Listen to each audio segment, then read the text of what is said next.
চলবে না, চলবে না। জিন্দাবাদ, জিন্দাবাদ। এবার পুলিশের বিরুদ্ধে রেল কর্মীকে হেনস্থার অভিযোগ। ঘটনার প্রতিবাদে রেল কর্মীদের একাংশ রেল গেট আটকে রেখে প্রতিবাদে সামিল হলেন, যার কারণে প্রায় ঘণ্টাখানেক বন্ধ থাকলো মানকর স্টেশন সংলগ্ন 92 নম্বর রেল গেট। জানা গিয়েছে, বৃহস্পতিবার রাতে মানকর স্টেশনের 92 নম্বর গেটে রেল লাইনের মেরামতির কাজ করছিল বৈদ্যনাথ কুমার বিশ্বকর্মা নামে এক রেল কর্মী। অভিযোগ, রাতে কাজ চলাকালীন বুদবুদ থানার পুলিশ এসে তাকে আচমকা তুলে নিয়ে গিয়ে হেনস্থা করে। তবে পুলিশ কেন বা কি কারণে ওই রেল কর্মীকে তুলে নিয়ে যায় তার কারণ জানা যায়নি। এছাড়াও বুদবুদ পুলিশের বিরুদ্ধে অভিযোগ উঠছে, শুক্রবার সকালে রেলকর্মী বৈদ্যনাথ কুমার বিশ্বকর্মার সহকর্মীরা বুদবুদ থানায় গিয়ে জানতে চান কেন তাদের সহকর্মীকে থানায় তুলে আনা হয়েছিল। তখন তাদের সাথেও বুদবুদ থানা থেকে দুর্ব্যবহার করা হয়। এরপরই মানকর স্টেশনের 92 নম্বর রেল গেট আটকে রেখে রেল কর্মীদের একাংশ পুলিশের বিরুদ্ধে প্রতিবাদে সরব হন। এছাড়াও এদিন মানকর রেল কর্মীদের বুদবুদ থানার পুলিশের বিরুদ্ধে ক্ষোভ প্রকাশ করতেও দেখা যায়। এই ঘটনার পরই রেলের পদস্থ কর্তাদের সঙ্গে কথাবার্তা শুরু হয়ে পড়েছে।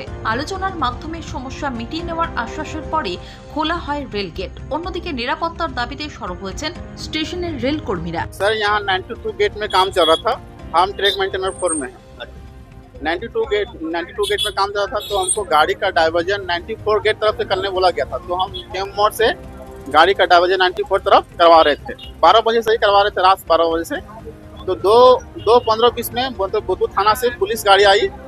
हमको पूछने लगा कि 92 गेट कब से बंद है। तो हम बोले सर मतलब 12 बजे से बंद है। तो वो बोला कि नहीं, तुम तो यहाँ पर था नहीं, अभी आया है, तुम आधा घंटा पहले आया है और पूरा इधर दिक्कत हो रहा है, जाम लग गया है, मेरा थाना में कोई इन्फॉर्मेशन नहीं है।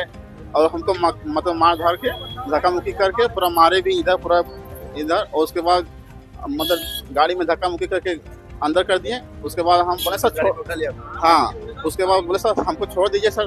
तो उसके बाद वो बोले रिवॉल्वर निकाल के हमको मतलब बोले कि इनकाउंटर कर देंगे, ज़्यादा बोलेगा तो चुपचाप चलो। तो हम वहाँ पर चुपचाप चल गए सर गाड़ी में। फिर वहाँ जाके थाना में मतलब ले गए अंदर। तो हम बोले सर हम छोड़ दीजिए सर, हमको मेरा कुछ गलती नहीं है सर, हम तो गाड़ी का डाइवर्जन करा रहे थे, मेरा क्या गलती उसमें। तो फिर वहाँ भी मतलब हमको मतलब मारने लगे, बोले कि चुप रहेगा कि नहीं रहेगा, गाड़ी उल्टी फ्लो दिया है। तो हम कुछ नहीं बोले। तो फिर हमको नाम पूछा, हम नाम बता दिए और फिर हमको मतलब अंदर मतलब कर दिया लॉकअप में। हाँ, लॉकअप में कर दिया। छीन लिया थे? हाँ, फोन उन तो सब यहीं पर छीन लिया था। अच्छा, हमको बात करना चाह रहे थे, क्या बोलने लगा फिर? फोन छीन लिया था, अंदर लॉकअप कर दिया था, हमको फिर कुछ नहीं बोला गया था। लेकिन वो बालू गाड़ी भी वहाँ पर था, उन लोग से ड्राइवर लोग से भी बहुत उन लोग कुछ हुआ था प्रॉब्लम। तो हम लोग हमसे आके पूछे मतलब, तो इसीलिए तो हम लोग यहाँ प्रोटेस्ट कर रहे हैं कि मतलब वो किस कारण से हमको उठा के ले गया था, वो जवाब दे हमको। नहीं तो फिर हम लोग प्रोटेस्ट और आगे तक करेंगे। नहीं तो उनके नाम से हम लोग यहाँ पर गाड़ी ड्रिलमेंट हो गया था, उसके नाम पर केस ठोकेंगे हम लोग।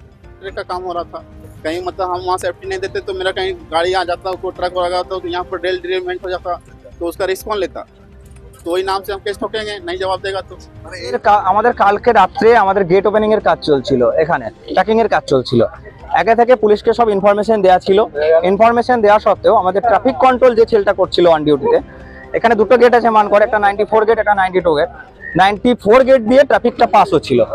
ওই অবস্থায় রাত 2টোর সময় হঠাৎ করে পুলিশ এসে আমাদের যে ছেলেটা ওখানে ট্রাফিকটাকে কন্ট্রোল করছিল, যেটা পুলিশের কাজ, যে কন্ট্রোলটা সে করছিল, সঙ্গে সঙ্গে এসে তাকে চড় মেরে তুলে নিয়ে গিয়ে ফোনটা তার সুইচ অফ করে দেয়। আমরা একটা ট্রাক ড্রাইভারের মাধ্যমে খবর পাই যে ওকে তুলে নিয়ে যাওয়া হয়েছে। আমরা অনেকভাবে চেষ্টা করেও পাইনি। তবে 2-3 ঘন্টা পর একটা ট্রাক ড্রাইভার বলে যে ওকে তুলে নিয়ে যাওয়া হয়েছে। 2-3 ঘন্টা পর অবশ্য ছেলেটাকে ছাড়া হয়, কিন্তু থানায় নিয়ে গিয়ে রীতিমতো টর্চার করা হয় ছেলেটার প্রতি। তার অপরাধ কিছুই ছিল না, সে অন ডিউটি করছিল, এটাই তার অপরাধ যে সে ডিউটিতে ট্রাফিক কন্ট্রোল করছিল, তাই ডাইভার্ট করছিল। এগুলো আগে থেকে ইনফরমেশন দেওয়া ছিল, আমরা কোনো রাস্তা আটকাইনি সেই মতো। এরপর আমরা সকাল 8:30টার দিকে থানায় গিয়েছিলাম। থানায় গিয়ে জানতে চেয়েছিলাম যে এর কারণটা কি, কেন এটাকে আটকানো হলো। পুলিশের কোনো সদুত্তর দেয়নি। সদুত্তর না দেওয়ায় আমরা তারপরে এখানে আমরা ট্রেন আটকাইনি, কিছু আটকাইনি, আমরা শুধু কারণটা জানতে চেয়েছিলাম। সেই হিসাবে এই রাস্তাটা কিছুক্ষণের জন্য রেল লাইনকে আমরা আটকাইনি, রেল আটকাইনি, আমরা ট্রেন আটকাইনি, গেটটা। হ্যাঁ, তো এটা তো আমরা বটেই, কারণ হচ্ছে আমাদের এরপরে নাইট ডিউটি করতে হবে। শীতকালের দিকে আমাদের 3 মাস পেট্রোলিং হয়, সেই সময় আমরা 2 জন করে ডিউটি করি।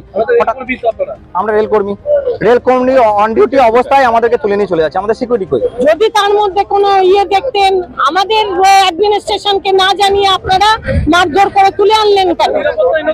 হ্যাঁ, এবার উনি এই যে অফিসার এসেছেন তিনি বললেন যিনি করেছেন তিনি 11টার পরে আসবেন, তার সাথে কথা হবে।